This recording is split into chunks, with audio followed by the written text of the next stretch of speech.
Hello everyone, welcome to my channel. In this video, we will discuss how to create pop-up forms in Hubspot. To do that, first head over to your Hubspot dashboard. Once you're in here, just navigate to the Marketing tab. Once you have clicked on it, you can find the lead capture option, lead scoring, as well as other useful options. For this case, head over and click on Forms. Now in here, you can see the forms that you have created so far, or you can also create a new form that you want. For this case, let's proceed to click on New Form.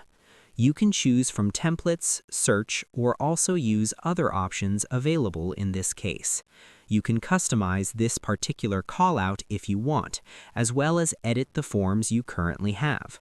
On our case, let's choose this newsletter form. Continue editing it to your liking.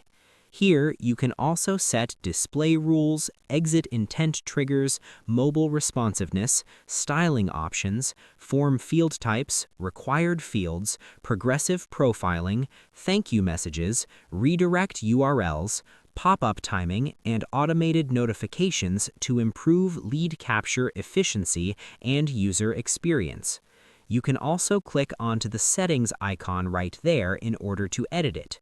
You can choose form shortening, and in here you can see that you can automatically create contacts and also add it to your marketing campaigns if you have unlocked it as well. So just review and update once you're done. That's all for today. If you liked it, don't forget to subscribe to the channel.